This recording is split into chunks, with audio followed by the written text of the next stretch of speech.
tensions are escalating along the Russia-Ukraine border. A possible invasion could mean life or death for many Ukrainians. Holly Williams is there in the capital of Kyiv this morning. Holly, good morning. Good morning, Anne-Marie. Well, all American personnel will be withdrawn from the U.S. Embassy here in Kyiv in the next 48 hours, according to our sources. Russia, though, still maintains that it has no plans to invade Ukraine, saying, quote, hysteria has reached its peak. Meanwhile, Ukraine's government continues to urge calm and life here goes on pretty much as normal. But make no mistake, people here are worried. A farmer's market on Kyiv's John McCain Street. The late senator is loved in this country, in part because he pushed America to send weapons to Ukraine. A Russian invasion could cause up to 100,000 civilian casualties, according to US officials. These are the people in the firing line.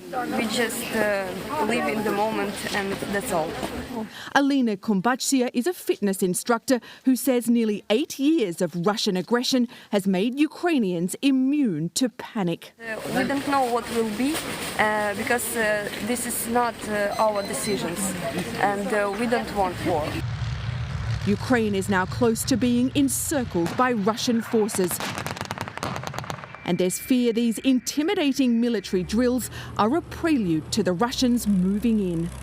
It's thought an invasion could start with airstrikes. Kyiv's subway system also serves as the Ukrainian capital's biggest bomb shelter. The government of Kyiv says it has an evacuation plan, as well as preparations for maintaining electricity, heating and communications in case of an attack. Back on John McCain Street, Konstantin Belotserkivsky told us he already has an emergency bag packed in case he has to run from a Russian attack. The worst thing is you feel helpless, you know, so it's just a matter of is it happen or not. And that's it. The only thing you can do is wait. Ukraine's demanding an urgent meeting with Russia in the next 48 hours, but says that Moscow has ignored its request to explain why it's massed roughly 100,000 troops on Ukraine's border. Anne-Marie. You know, Holly, one of the things that we have learned is that Russia may be preparing sort of a false flag narrative, sort of creating a fake scenario in which Ukraine does something that then causes an invasion. Are Ukrainians aware of this, and how do they feel about it?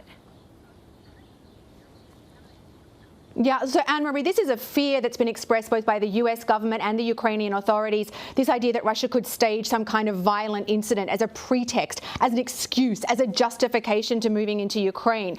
In fact, the US has spelled out an incredibly detailed scenario, apparently based on its intelligence, involving a propaganda video, crisis actors, fake victims and explosions. I think people here are now very well aware of that fear. They've been warned. And why have they been informed so frequently by the US and by the Ukrainians? I think the idea is that, that the authorities here in the US hope that people here will be skeptical, deeply skeptical, if they see or hear about an incident just like that. And then what if there is an invasion? You know, what we saw in your story is at least some people look like they're kind of preparing. I think when we spoke to you, a week ago, it was sort of life was going on as normal. So how will the Ukrainian people react if there is an invasion? Anne-Marie, that is one of the great unknowns. When you look at opinion polls here, it is very clear that the majority of Ukrainians want their country to be close to the US, allied with NATO, close to Europe, part of Europe, and not tethered in any way to Moscow. But a separate question is, will they fight if there's a Russian invasion? Now, we spoke with a very experienced Ukrainian war correspondent earlier today who predicted that a Russian invasion would be a, quote, bloodbath. He said that there would definitely be an insurgency, and he said that there would be shots fired at the Russians from every window in Kyiv. However, we've also spoken to people who say that they will not fight, they don't want to be involved in violence, and they instead will flee. I think part of the issue here is that so often people just don't know how they're going to behave in a crisis until it actually comes to the crunch. So listen, Holly, the BBC is reporting that Ukraine's ambassador to Britain says that that Ukraine could drop its bid to become a NATO member. That would be huge. That is the red line that Russia has presented.